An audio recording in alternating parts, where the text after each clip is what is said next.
The sun burned high over the land of Israel, but its warmth brought no comfort. The people were suffering. For 20 years, King Jabin of Canaan had ruled over them with an iron fist, his cruel general Sisera enforcing his will with an army of 900 iron chariots. The roads were unsafe. Villages were abandoned. The Israelites had turned from Yahawah, and now they were paying the price. But in the midst of their despair, there was a woman, a prophetess, who sat beneath a great palm tree, where the people gathered to hear her wisdom. Her name was Deborah. She was no ordinary judge. Yahawah had given her power not just to settle disputes, but to lead. She saw the pain of her people, heard their cries, and she knew. The time for deliverance had come. One day, Deborah summoned a man named Barak, a mighty warrior from the tribe of Naphtali. As he approached, she spoke with unwavering authority. Yahawah, the God of Israel, commands you. Gather 10,000 men from Naphtali and Zebulun. Go to Mount Tabor, and there I will deliver Sisera into your hands. Barak's heart pounded. He knew of Sisera's army. His chariots were unstoppable on the battlefield. His men were ruthless. But here stood Deborah, a woman with unshakable faith, telling him to march against this invincible force. He hesitated. His voice wavered as he answered, "If you go with me, I will go. But if you do not go with me, I will not go." Deborah's eyes burned with fierce determination. "I will go with you," she said, "but because you doubt, the honor of this victory will not be yours. Yahawah will give Sisera into the hands of a woman." Barak swallowed his pride. He knew Yahawah had spoken through Deborah, and so he obeyed. With 10,000 warriors behind him, Barak ascended Mount Tabor, waiting for Yahawah's command. Meanwhile, Sisera, hearing of the rebellion, laughed. "They think they can stand against me?" he sneered.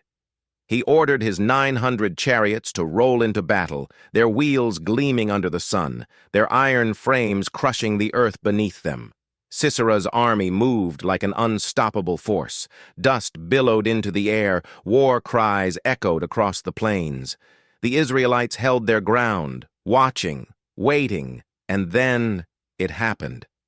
The sky darkened. A low rumble shook the earth. The heavens opened, and the rain fell. It wasn't just rain, it was a storm, a flood. The battlefield turned into a sea of mud. The mighty iron chariots, once feared by all, became useless, their wheels sinking, their horses panicking. The Canaanite soldiers, slipping and stumbling, became easy prey for Barak's warriors. The Israelites charged down from the mountain like a raging fire. They cut through the enemy ranks, driving them back in terror. The great army of Sisera was destroyed, but Sisera himself, the mighty general, fled. Breathless and covered in sweat, Sisera ran for his life. He reached the tent of Jael, the wife of Hebrew the Canaanite, a woman he thought was an ally. "Please," he gasped, "hide me. They are coming." Jael, calm and calculating, led him inside. She offered him milk, covered him with a blanket, and spoke gently. "Rest, my lord. You are safe here." Exhausted, Sisera collapsed into a deep sleep. Jael stood over him, her expression unreadable. This was the man who had oppressed Israel, the man who had slaughtered her people, the man whom Yahawah had delivered into her hands. Her fingers tightened around the handle of a tent peg. Slowly, she lifted the hammer, and with one mighty strike, she drove the peg through his skull.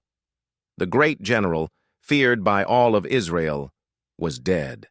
Not long after, Barak arrived at Jael's tent, still in pursuit of Sisera. She stepped forward, eyes steady, and spoke the words that would fulfill Deborah's prophecy. "Come, I will show you the man you seek." Barak entered, and there lay Sisera, lifeless, slain by the hand of a woman. When Deborah heard the news, she and Barak lifted their voices in a song of praise to Yahawah.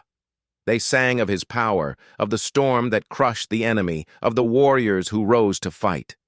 And above all, they sang of Jael, the woman whom Yahawah had used to bring final victory. For 40 years, Israel knew peace under Deborah's leadership. The roads were safe once more. The people were free. And so, the story of Deborah, the warrior prophetess, was written in history, a testament to the power of faith, the courage of a leader, and the justice of Yahawah. If you enjoyed this story, please subscribe, share, like, and comment. Thank you, and see you soon.